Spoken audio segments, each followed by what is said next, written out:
Olá, seja bem-vindo. Está no ar 27 segundos, nesta quinta-feira movimentadíssima na política brasileira. Eu sou Hermes de Luna e você fica agora com 27 segundos do que foi notícia, o que virou manchete no dia de hoje.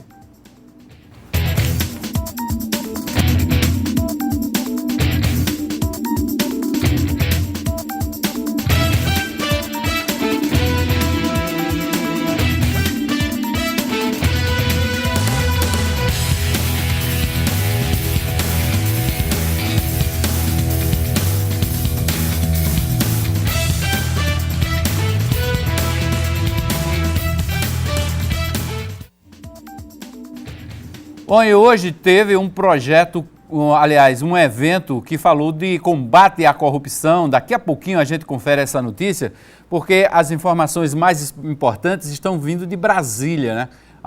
E de São Paulo. O Ministério Público de São Paulo pediu, na tarde de hoje, a prisão preventiva do ex-presidente Luiz Inácio Lula da Silva. Repercussão total em Brasília, no Congresso Nacional. Daqui a pouquinho a gente vai tentar o contato com Edil Magalhães, colocá-lo no ar para a gente falar dessas informações. Também Arquimedes de Castro trazendo aí os bastidores e os comentários da política. No Senado houve uma reação de certa cautela da oposição. O próprio senador paraibano Cássio Cunha Lima, líder da oposição, pediu prudência e disse que, diante do que foi dito pelo Ministério Público do Estado de São Paulo, não há evidências concretas para a prisão do ex-presidente Luiz Inácio Lula da Silva, para o pedido, já que o pedido foi encaminhado a uma juíza de São Paulo e é ela quem vai decidir se acata ou não. Os promotores se baseiam em testemunhas, mais de 100 testemunhas foram ouvidas, entre elas corretores de um imóvel em São Paulo que vendiam aos outros inquilinos um apartamento no qual eles teriam como vizinho o ex-presidente da República. Vamos conversar sobre tudo isso aqui, dia movimentado também na Assembleia, na Câmara Municipal de João Pessoa, e um evento que veio a calhar hoje, um projeto contra a corrupção está sendo elaborado pelo Ministério do Trabalho e outras entidades através do Fórum Paraibano de Combate à Corrupção, FOCO. Cerca de 600 bilhões de reais por ano são desviados no Brasil em atos considerados ilícitos. A corrupção tem um custo ao Brasil que é 6 vezes maior do que o valor investido pelo governo na área de saúde e quase 4 vezes o tamanho do investimento em educação. São desviados no país aproximadamente 600 bilhões de reais. É uma quantia muito grande. Para você ter uma ideia, o orçamento da saúde da União é de 100 bilhões de reais, aproximadamente 100 bilhões de reais. O orçamento da educação da União é de aproximadamente 60 bilhões de reais. Então, se você consegue realmente diminuir o dinheiro que é desviado por ano através da corrupção no Brasil, certamente você terá recursos suficientes para ter uma boa saúde, uma boa educação, uma boa segurança pública. Ou seja, combater a corrupção, diminuir a corrupção no nosso país significa ter direitos fundamentais básicos de boa qualidade. O Ministério Público Federal entregará ao Congresso Nacional o projeto pedindo a aprovação de 10 medidas contra a corrupção, junto com as assinaturas colhidas em todo o país em apoio à proposta. A ideia é que aconteça com o projeto contra a corrupção o mesmo que aconteceu com o projeto da ficha limpa, que já virou lei e impediu diversas candidaturas. Entre as propostas contidas nas 10 medidas do projeto está a transformação do crime de corrupção em crime hediondo e o aumento da pena para ele. Também está a criação de um sistema de julgamento mais célere das ações penais que investigam atos de improbidade administrativa, a decretação de prisão preventiva para os acusados de corrupção como forma de garantir a devolução do dinheiro desviado e a transformação do ato de Caixa 2 em crime, bem como a responsabilização dos partidos políticos por esse tipo de prática. Essas 10 medidas são experiências estrangeiras que foram aplicadas em outros países democráticos, como os Estados Unidos, como a França, como a Alemanha, como a Inglaterra, que nesses países diminuiu sensivelmente a corrupção. Então nós temos convicção de que, se porventura essas medidas forem implementadas no Brasil, também diminuirá sensivelmente a corrupção no Brasil. Na Paraíba, a meta dos organizadores do movimento contra a corrupção é alcançar a marca de 50 mil assinaturas. Por isso, O Fórum de Combate à Corrupção realizou ontem uma estratégia para os últimos dias de coleta e definiu o dia 22 como o dia D da mobilização. Nós vamos ter vários postos de coleta de assinaturas das pessoas interessadas a ajudar os poderes públicos de controle como nós a extirpar o mal da corrupção no país. Essa iniciativa das 10 medidas, ela tem um ponto fundamental, que é não permitir, através de uma nova lei aprovada pelo Congresso Nacional e sancionada pela Presidência da República, de não permitir que uma pessoa que pratique desvios de dinheiro público, especialmente por meio da corrupção, elas fiquem impunes. Durante a reunião, o Foco recebeu a adesão de 15 novos parceiros. São órgãos como a Receita Federal e o Serviço Nacional de Aprendizagem Rural, que vão utilizar suas unidades como postos de coleta de assinatura. Nessa reta final, a gente vai estar incentivando aos contribuintes que comparecem ao CAC, que é o Centro de Atendimento ao Contribuinte, a se engajarem nessa campanha. Então, estaremos disponibilizando fichas para a assinatura desses contribuintes que vão à Receita Federal nessa reta final aí até o dia 20. Nós temos uma capilaridade importante na zona rural, onde temos aproximadamente 40 sindicatos, onde nós vamos trabalhar a população do campo para voltar ao esclarecimento dessas posições de medidas de combate à corrupção. Tá aí, importante evento promovido pelo Fórum de Combate à Corrupção, o FOCO. Bem, e hoje pela manhã, na Assembleia Legislativa, não houve votação ordinária. Aliás, desde a terça-feira que não há votação no plenário por falta de quórum.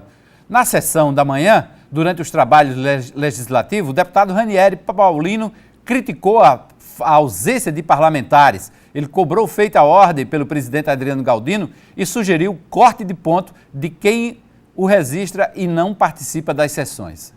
Vossa Excelência tem os méritos também, mas teve esse demérito de Vossa Excelência é o responsável de explicar em nome da casa por que não houve votação ontem e por que não vai haver hoje.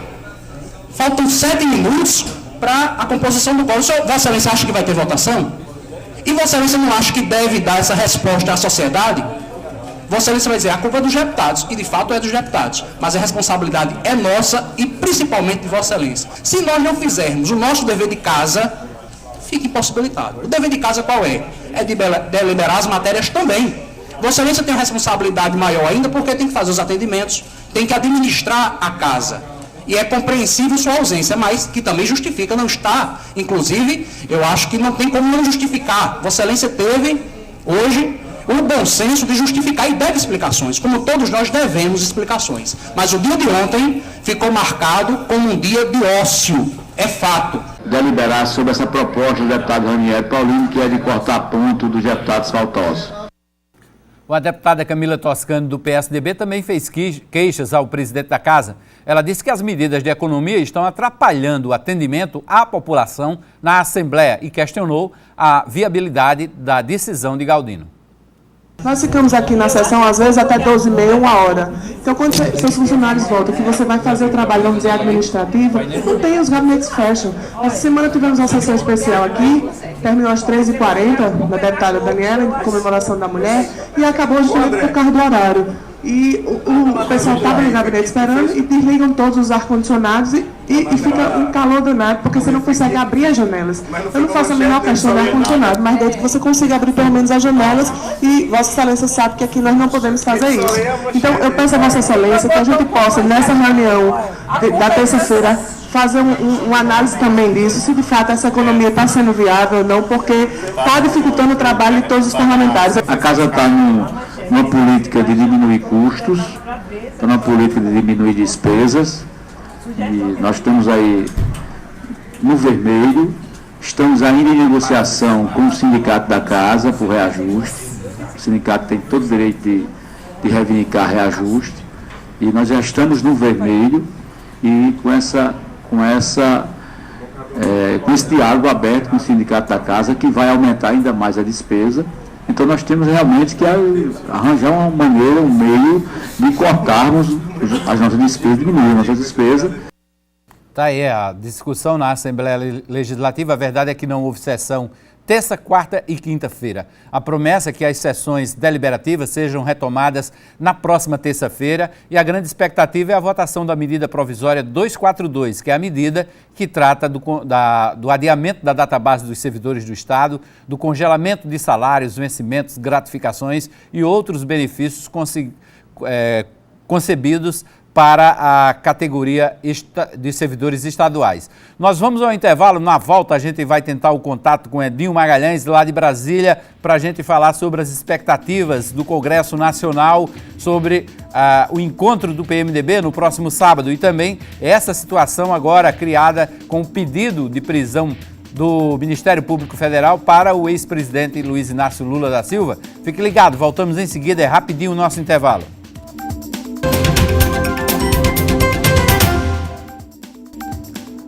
Bom, de volta com 27 segundos pela RCTV, o clima é tenso lá em Brasília. Nós estamos tentando contato com Edinho Magalhães, daqui a pouco a gente traz informações de Edinho Magalhães, mas também tem clima tenso aqui na Câmara Municipal de João Pessoa por conta dessa enxurrada de CPIs, de pedidos de CPIs, desde anteontem, né, desde a quarta-feira, desde a terça-feira, tem pedidos de CPIs na Câmara. A oposição, que tem 5 vereadores, com o reforço de mais 5 governistas, pediu a abertura da CPI para apurar supostos desvios de recursos na obra de revitalização do Parque Solon de Lucena. Ontem, os governistas apresentaram mais 3 pedidos de CPIs, são 4 pedidos. O presidente da Casa, Duval Ferreira, revelou que a oposição quer dar entrada em mais um pedido, seriam 5, então, para decidir. E ele disse que levaria os casos todos à Procuradoria Jurídica, somente a partir de um parecer jurídico é que ele definiria qual comissão, qual CPI poderia funcionar.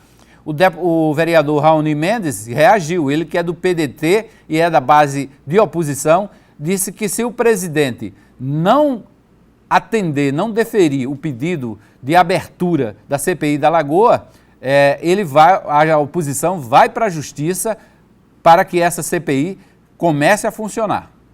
O regimento ele prevê uma ação clara de que o presidente despacha de plano essa questão da CPI.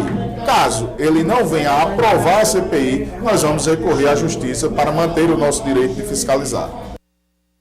O líder do governo, do prefeito Luciano Cartacho na Câmara Municipal, Marcos Antônio, falou sobre esse pedido de CPI. Vou conversar com todos os vereadores que assinaram a CPI. Vou conversar inicialmente com os meus colegas de bancada, que foram aqueles que mais me surpreenderam com essa assinatura, por serem da nossa bancada, né? E vou conversar com os vereadores da oposição também. O senhor vai tentar abortar, então, o requerimento? Não, principalmente com o vereador Raoni Mendes, que foi quem assinou, e o vereador Renato, que é o líder da oposição aqui da casa. Que o próprio vereador Renato é a pessoa que tem mais informações sobre esse relatório da CGU, que é o que está sendo discutido. O que eu coloquei hoje aqui na tribuna da casa foi que a gente não pode fazer uma CPI para discutir um relatório. Porque o que é que a gente vai poder influenciar, o que é que a gente vai fazer de prático, o que é que vai servir para as pessoas de João Pessoa, para você que está me ouvindo de casa, uma CPI para analisar um relatório da CGU. A gente não pode fazer nada com relação a isso. A gente pode sim fazer CPI para analisar fatos concretos. Então aí sim a gente vai em cima. Tá aí, daqui a pouquinho a gente retoma a opinião de Marco Antônio, ainda tem 2 declarações deles para a gente comentar aqui e para que você possa ficar informado de todos os lados sobre esse clima tenso também na Câmara de João Pessoa, porque agora nós vamos abrir o canal, a linha telefônica para Brasília, excepcionalmente hoje por telefone, Edinho Magalhães. Boa noite, Edinho. A bruxa está solta aí em Brasília e parece que por aqui também, que a internet não quer deixar você aqui ao vivo, como sempre faz todas as noites na participação do 27 Segundos. Boa noite, Edinho. Boa noite, Hermes. Boa noite a toda João Pessoa. O que não pode é deixarmos de poder entrar no ar ao vivo no programa para poder passar as últimas notícias dessa semana de bruxa solta, sem vassoura, aqui em Brasília. A situação está ficando feia, viu, Hermes? E eu imagino que isso possa ter reflexos nessas passeatas, nessas manifestações populares no próximo domingo. Um movimento que estava se arrefecendo com relação a conflitos no próximo domingo, agora com essa novidade do Ministério Público de São Paulo sugerindo que a Justiça decrete a prisão do ex-presidente Lula, talvez os ânimos voltem a se acirrar. Agora, uma curiosidade, Hermes, você sabe qual é o nome de 2 dos 3 promotores do Ministério Público de São Paulo que pediram à Justiça a prisão preventiva do ex-presidente Lula? O nome deles? Eu sei que um é Cássio. E o outro, por ironia do destino, chama-se Fernando Henrique. Dois nomes aí bem sugestivos, né? Vamos dizer assim. Cássio e Fernando Henrique. Nessa força-tarefa do Ministério Público Estadual de São Paulo, né? Exatamente. Imagina, os petistas já estão acusando o Ministério Público de São Paulo de politizar. Imagina se ele faça essa ligação que você está fazendo dos nomes, né? Pois é, eu tenho visto e ouvido aqui os comentários de quem é contra essa ação agora do Ministério Público, anteriormente teria sido da Justiça Federal. Quem é contra ficará mais contra ainda, e quem é a favor deverá ficar mais a favor ainda, Hermes. Isso tudo desencadeou também o comentário geral de que o ex-presidente Lula possa vir realmente a ocupar um lugar no Ministério do Governo Federal, no Ministério da Presidente Dilma, possivelmente aí a Casa Civil, o que antes, anos atrás, seria para articular relações exteriores, a relação do Brasil com outros países, para poder ajudar na área internacional, o que prejudicaria o seu intento particular de fazer essas palestras pelo Instituto Lula, agora ressurge no sentido, pelo olhar do Partido dos Trabalhadores, para ajudar a presidente Dilma na relação com o Congresso, para poder voltar a dar confiança à economia e para poder tentar destravar a pauta do ajuste fiscal, das reformas estruturais que o país precisa passar. Porém, não deixa de ter uma crítica contundente da grande mídia, da imprensa nacional e, claro, também da oposição, que é uma forma de blindar o ex-presidente Lula. A partir do momento que ele assume um ministério, ele passa a ter foro privilegiado. E isso vem arrepiando aqui as sessões do Congresso Nacional no final da tarde de hoje, com essa reunião de emergência que a presidente Dilma passou a realizar no Palácio do Planalto, aqui em Brasília, em função desse pedido para avaliar a necessidade de se nomear ou não o ex-presidente Lula para a Casa Civil, Hermes. Houve essa informação de que, em um primeiro momento, o Lula, inclusive, tinha recusado a sugestão de Dilma Rousseff. E ele indo para a Casa Civil, para o Ministério da Casa Civil, Jacques Wagner passaria para a Justiça. Jacques Wagner é muito petista, né? Aí ficaria o ministro da Justiça é o chefe da Polícia Federal. Ficaria muito, daria muito na cara, né? Essa troca de comando da Casa Civil por Lula e também no Ministério da Justiça por Jacques Wagner. Seria uma espécie de blindagem ao ex-presidente, já que ele passaria a ter foro privilegiado, mas a verdade é que Lula parece que perdeu o timing da história. Deveria ter aceitado logo no primeiro convite, já estava no Ministério. Agora, depois dessa situação criada pelo Ministério Público de São Paulo, caso ele aceite, vai ser mais ou menos que uma confissão, né, de que tem alguma coisa, que está com medo de alguma coisa. Fica muito latente, né? Fica com esse selo, esse carimbo aí de uma defesa oficial para tentar buscar uma blindagem em torno do ex-presidente Lula, quando na verdade ele poderia ter aceitado isso antes, como você mesmo indicou. Isso tudo vem seguido de uma atrapalhada do governo federal na pressa de poder trocar o ministro da Justiça, na saída de José Eduardo Cardoso, entrando esse baiano do procurador do Ministério Público da Bahia, o Valdir Lima, e que não consegue, né, estabilizar ao menos uma nomeação de ministro. Você veja a fragilidade que o governo chegou, porque a pressa só se justifica por conta da Operação Lava Jato. Se o governo pretendeu, por acaso, com isso, tentar algum tipo de controle de algum órgão ligado ao Ministério da Justiça, como a Polícia Federal, foi um grandiosíssimo tiro no pé, porque em menos de 24 horas depois da posse do procurador da Bahia, a Polícia Federal fez a condução coercitiva do ex-presidente Lula. E agora o STF decidiu que não tem como ele continuar como ministro e bota quem o indicou, Jacques Wagner, à frente do Ministério da Justiça. Só que ele não vai conseguir fazer muita coisa, Hermes. A vigilância, o monitoramento, a grita geral, né, desses órgãos, das instituições públicas e também da imprensa, está engessando as ações e as articulações de defesa do governo e do Partido dos Trabalhadores. Veja que eles não conseguem, né, manter o ministro da Justiça, não conseguem fazer a troca de dança de cadeiras, não conseguem fazer a defesa do Lula e o governo está parado. A presidente Dilma está perdida. Ela não sabe ao que priorizar. Se a condição da economia, a relação com o Congresso Nacional, a reforma da Previdência, ajudar o companheiro Lula, nomear ou não o ministro da Justiça, não sabe o que fazer, está completamente perdido e o Brasil está parado, Hermes. Ok, Edinho, estou recebendo aqui no meu e-mail uma nota oficial do líder do PSDB no Senado, Cássio Cunha Lima. Daqui a pouco eu vou trazer essa nota, nós vamos ao intervalo rapidinho e a gente retoma essa informação lá de Brasília e também a repercussão das CPIs na Câmara Municipal de João Pessoa. Fique ligado, voltamos em seguida, é rapidinho o intervalo.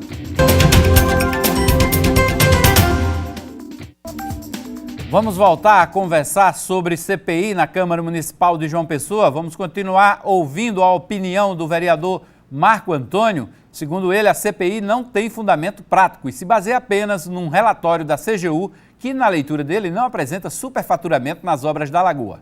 Hora nenhuma, em momento nenhum desse relatório, eles dizem que o prefeito Luciano Cartacho desviou dinheiro, eles dizem que o prefeito Cartacho superfaturou obra. Hora nenhuma eles fazem isso.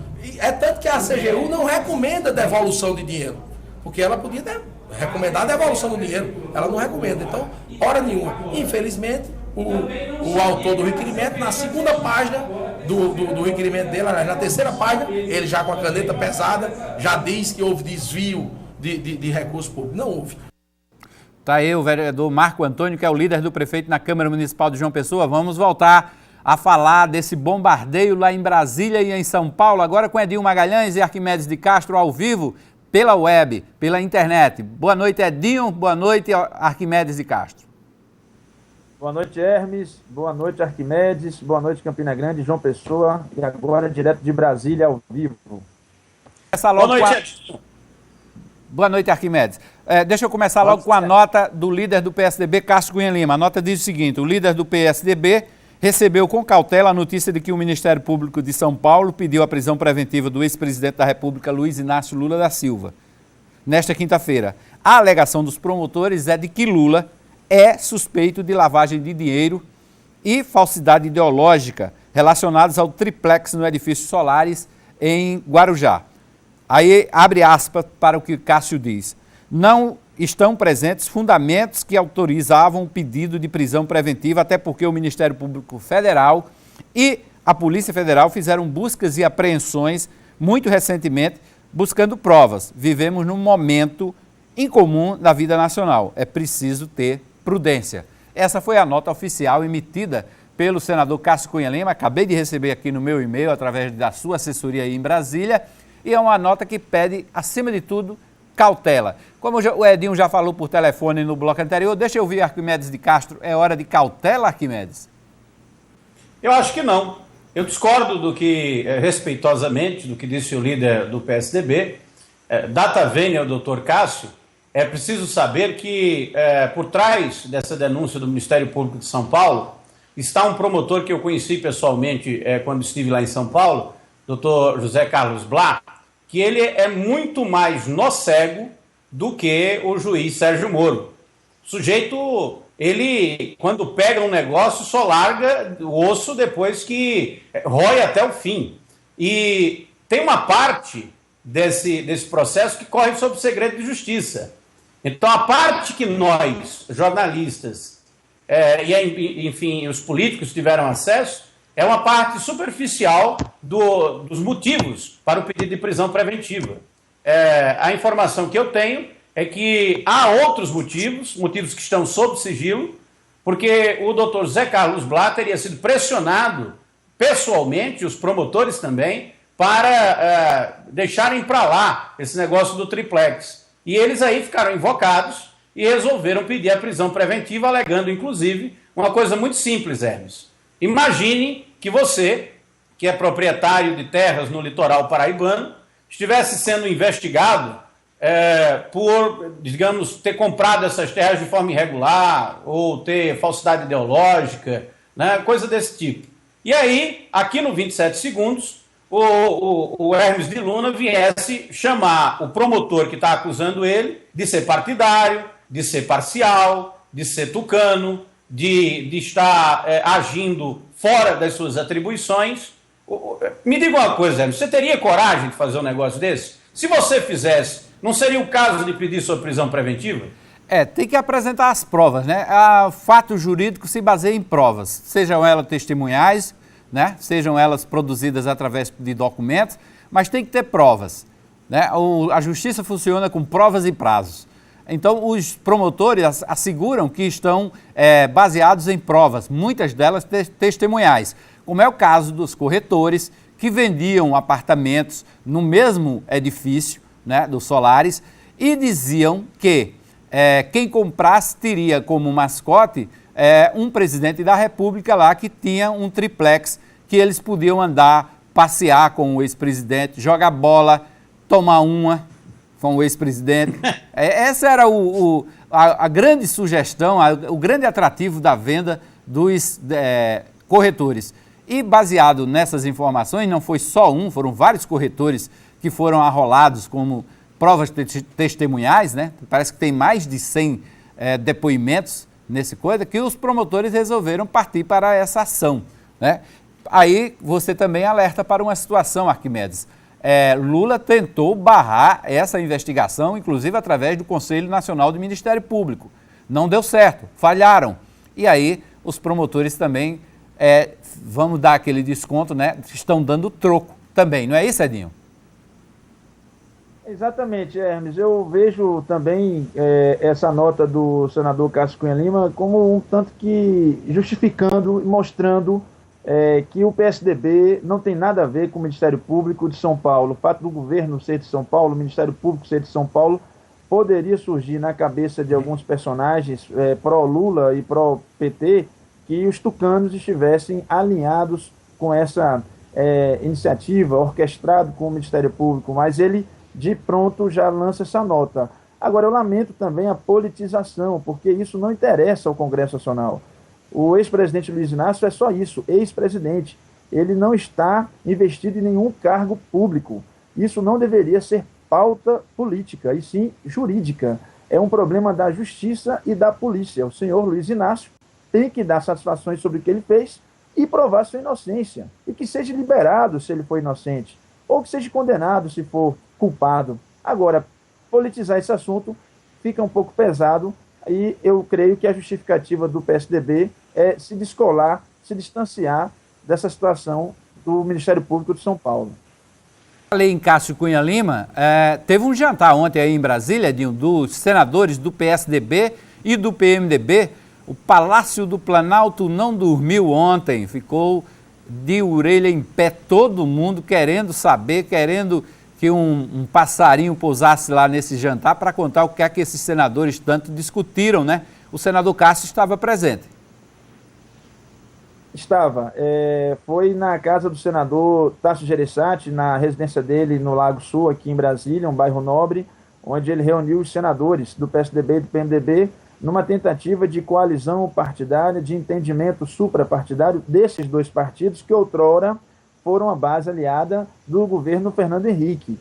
Não se sabe ao certo qual é o concerto, né, a regência desse encontro, mas fica claro que eles estão preparados para tudo. Fizeram ali alguns acordos e algumas previsões para que o Congresso Nacional não pare, para que as propostas de ajuste, as reformas estruturais não parem e que, naturalmente, deve ter entrado o processo de impeachment na pauta desses senadores, Hermes. Até o presidente Renan Calheiros evitou conversar isso com a imprensa, mas está bem latente que a questão é o processo de impeachment da presidente Dilma. Como eles vão lidar com isso no Congresso Nacional a partir de agora, Hermes?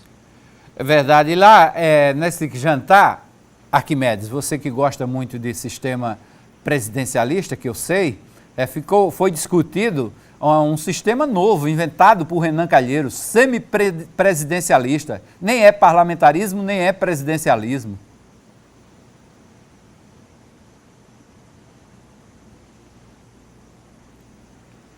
Eles estão aí inventando uma jaboticaba, né? Eu chamaria isso de uma jaboticaba, né? É uma coisa que só existe no Brasil. É um sistema onde não é presidencialismo, não é parlamentarismo. Eu votei no parlamentarismo, viu, Hermes? Durante o plebiscito, eu votei no parlamentarismo. Eu acho que é um sistema mais estável, é um sistema onde, durante o plebiscito, e eu acho que é muito mais estável do que o presidencialismo. É muito perigoso para o Brasil, um país continental, ficar dependendo só de uma pessoa. E quando essa pessoa não tem mais a pessoa que escreve o discurso dela, que está presa, né? A pessoa que escreveu o último discurso da presidente Dilma está presa, né? É um marqueteiro dela. Então não tem mais a pessoa para escrever, para ela ler. E agora? Né? O que ela vai dizer? E diante de todo esse cenário, eu tenho a impressão que essa proposta de Renan, foi a proposta de Renan Calheiros, né? Nessa desembarcada do PMDB da base governista, eu acho que só falta sacramentar agora na reunião partidária, porque o PMDB tem instinto de sobrevivência. O PMDB é governo sempre. E o governo não é mais o PT. O governo agora é outra coalizão de forças. E o PMDB está embarcando nessa nova coalizão, não tem a menor dúvida disso. Aí, Edinho, o PMDB chega sábado para o seu congresso dividido, extremamente dividido. E nos bastidores fala-se que o PMDB da Paraíba vai subscrever o pedido de impeachment. A carta de Porto Alegre. Isso. Antes disso, Hermes, aqui em Brasília, depois de amanhã, o PMDB, que é o partido mais partido do país, vai decidir se fica no governo ou se não fica.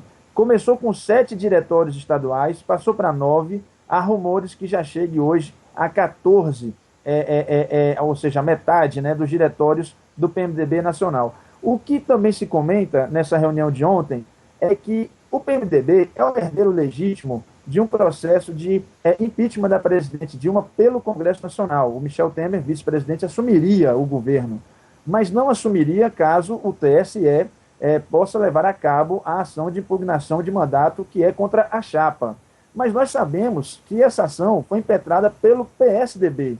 Logo, está havendo aí rumores de que o PMDB e o PSDB tenham conversado sobre isso também na noite de ontem, como se o PSDB pudesse, a essa altura do campeonato, retirar o pedido da ação, cancelar ou suspender essa ação.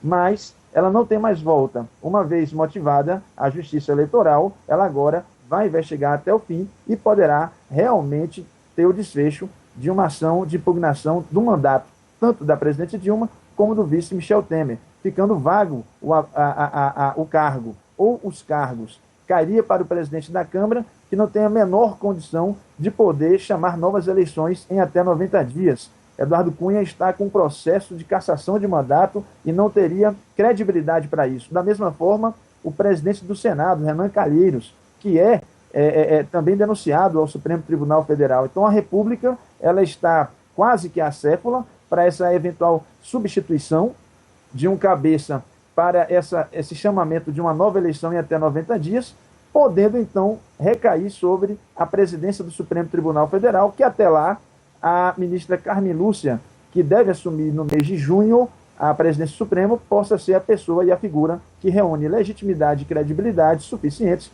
para fazer uma nova eleição em até 90 dias. Aliás, é isso que o PSDB, a oposição, defende, que se faça novas eleições pelo TSE para a presidência da República, Hermes.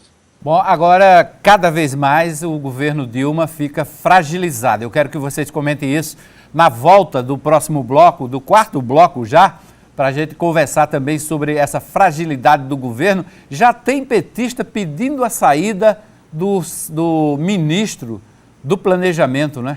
Que foi substituído um dia desse, né? Agora já tem petista pedindo a saída do Barbosa. Joaquim Levy... Ministro da Fazenda. Da Fazenda, desculpa. Da Fazenda, desculpa. E Lula vai para a Casa Civil, né? O Joaquim Levy saiu pressionado pelos petistas, eles praticamente botaram o Joaquim Levy para fora. Agora eles estão pressionando já o Barbosa, querem tirá-lo também do Ministério da Fazenda. A gente conversa sobre isso daqui a pouquinho, vamos ao intervalo e a gente volta em seguida.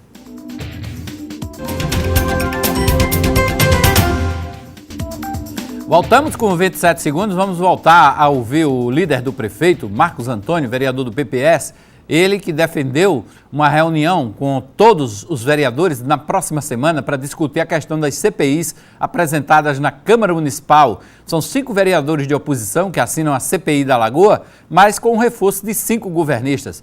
Questionado justamente sobre essas assinaturas desses 5 vereadores da situação que subscreveram o pedido de CPI, Marcos falou de fidelidade. Para o líder do prefeito, quem está com o governo deve confiar cegamente ou deixá-lo. Eu acho que para você, desde o primeiro momento, e aí eu já até falei sobre isso hoje, desde o primeiro momento que você chama a gestão de nossa gestão, na hora que eu comecei a chamar de minha gestão, a gestão do Luciano Cartacho, de nossa gestão, então é porque eu me sinto parte dessa gestão. Eu sou parte dela. Então eu não posso ser parte de uma gestão e confiar nela pela metade. Ou eu confio ou eu desconfio. Então não adianta, você não é uma relação que admite esse tipo de desconfiança. Eu não desconfio de nada, porque na hora que eu desconfiar, na hora que passar pela minha cabeça que existe uma malversação de recurso público na prefeitura, eu sou o primeiro a sair. Agora eu me surpreendo com colegas que têm acesso a informações, que têm acesso a principal informação que João Pessoa hoje é uma das cidades que tem uma das mais transparentes, das capitais mais transparentes do Brasil. Então, colegas que têm acesso a essas informações, assinam a CPI. Tá aí o vereador Marcos Antônio, falando das CPIs aqui na Câmara Municipal de João Pessoa. Deixa eu voltar a Brasília e a Campina Grande. Edinho Magalhães, Arquimedes de Castro. Aí eu deixei a pergunta no último bloco. O governo Dilma está mais fragilizado ainda com tudo isso que aconteceu nesses últimos dias, Edinho? Bom, daqui a pouquinho a gente retoma. Bom, tem queda de braço para todo canto, para tudo que é lado. Tem queda de braço também aqui entre o governo do estado e a prefeitura de Campina Grande. O IFAEP embargou a obra de revitalização da Praça da Bandeira no centro da cidade. A alegação foi de que a obra está sem um projeto necessário, uma vez que se trata de um patrimônio tombado. No Facebook, o prefeito de Campina Grande, Romero Rodrigues, que é do PSDB, reagiu e disse que há uma perseguição política à sua gestão.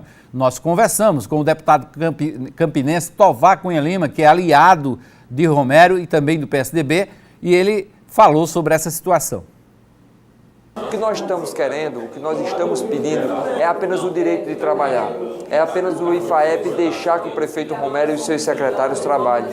Desta última agora, a Praça da Bandeira, aquela praça central em Campina Grande, está lá em reforma devido a vários acidentes ocorridos com os idosos que por ali trafegam, e Romero quer dar mobilidade, quer também dar acessibilidade e quer fazer uma reforma para que os populares usem aquela praça, e o IFAEP mais uma vez chegou lá, embargou a obra, fazendo com que a prefeitura proceda aí uma guerra judicial, tentando fazer a melhoria para o povo de Campina Grande.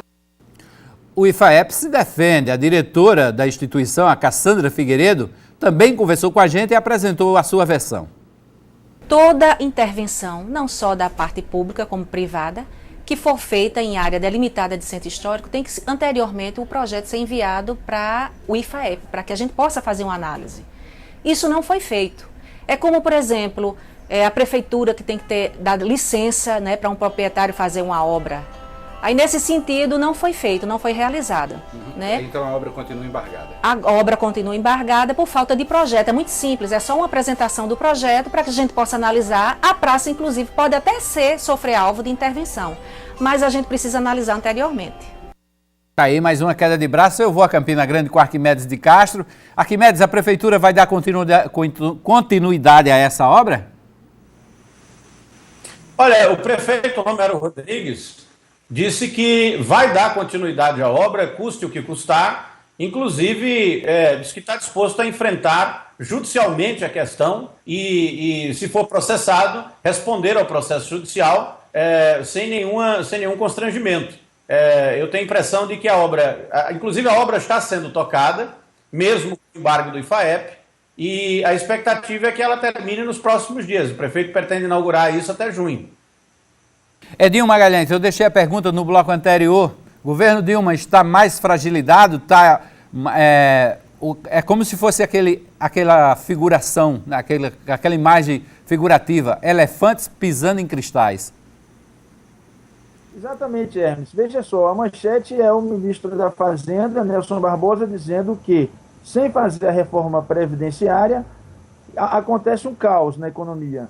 Embaixo, o presidente do PT, Rui Falcão, declarando: não quero nem pensar em reforma da Previdência. Então, como é que você governa se o seu ministro da Fazenda aponta o caminho para melhorar a economia e o presidente do seu partido indica que nem quer tocar nesse assunto? Então, o governo está fragilizado, eu diria mais, está perdido, está sem ação, está inerte, e por conta dessa falta de planejamento, de gestão, de administração, Hermes, é que nós temos hoje 58 milhões de brasileiros endividados por conta do consumo desenfreado, estimulado pelo governo federal, em 12 anos de plataforma na economia, e hoje nós temos um governo subserviente ao sistema financeiro, ao sistema bancário, que pratica juros exorbitantes, uma extorsão, na realidade, com juros de 429% ao ano no cartão de crédito. Um país que tem o desemprego e a inflação galopante crescente, e o governo deixa o sistema financeiro solto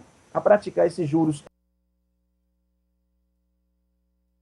Aí perdemos o contato com Edinho Magalhães, com o Arquimedes de Castro. Daqui a pouquinho a gente volta a falar desse assunto.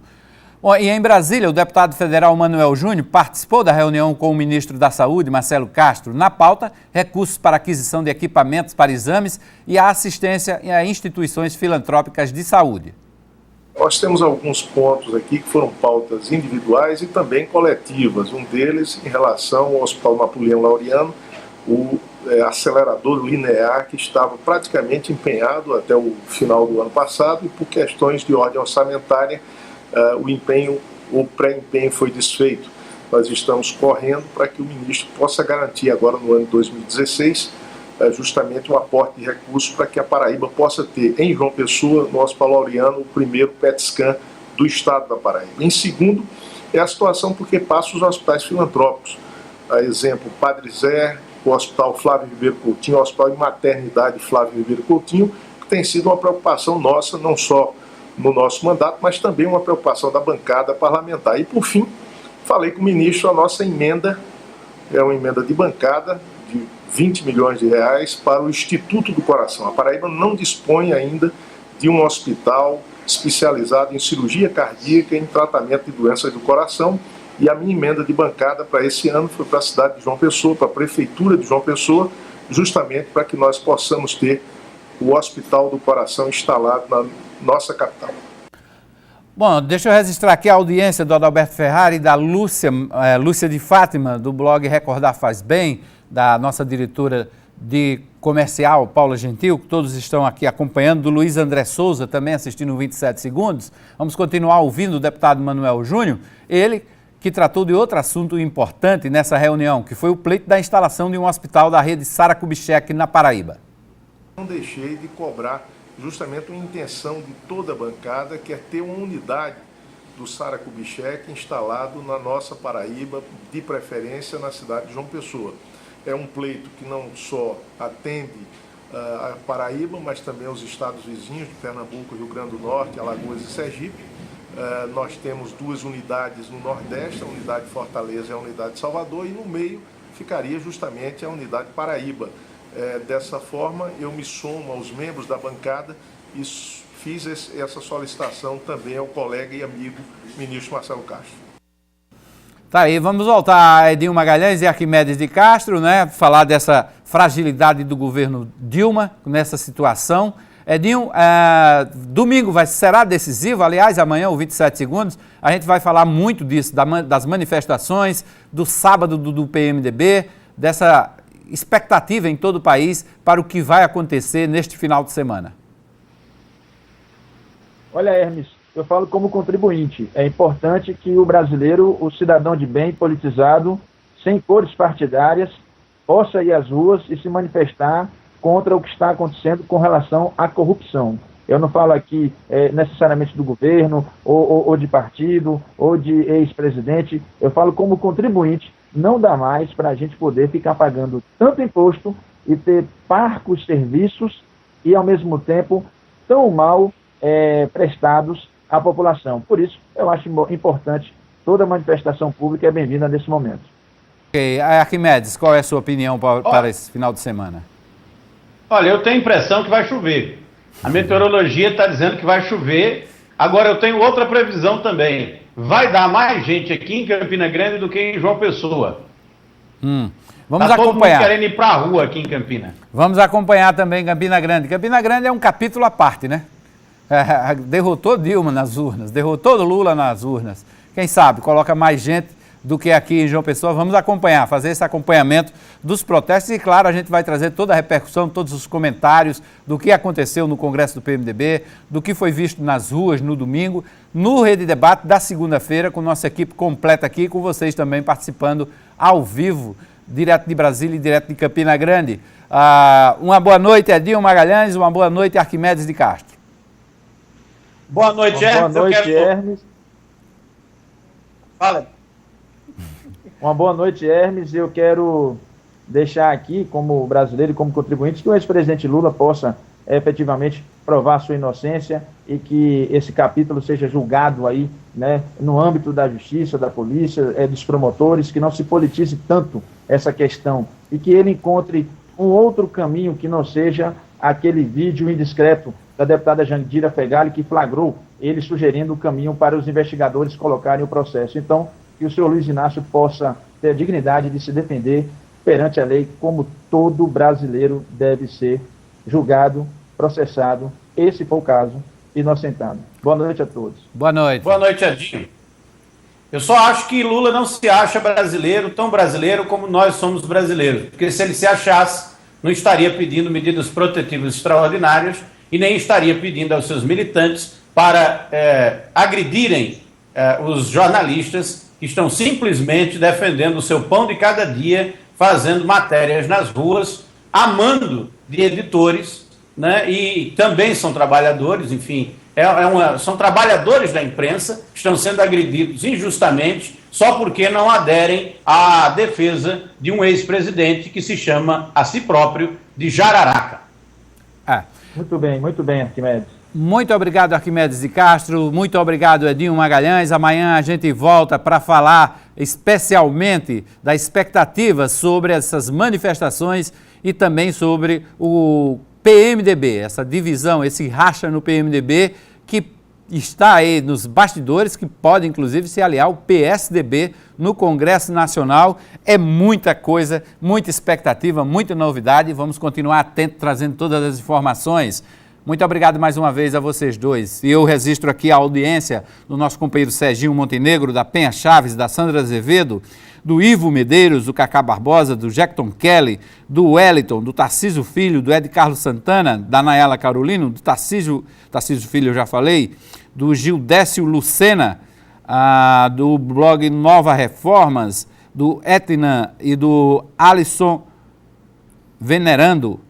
Isso. Todos aqui assistindo o 27 Segundos. E aí eu encerro o 27 Segundos convidando a você a ficar aqui ligado na RCTV. Afinal de contas, vem aí o Vida Retada para aliviar um pouco, ver um pouco de paisagem bonita, de muita história por esse Brasil afora.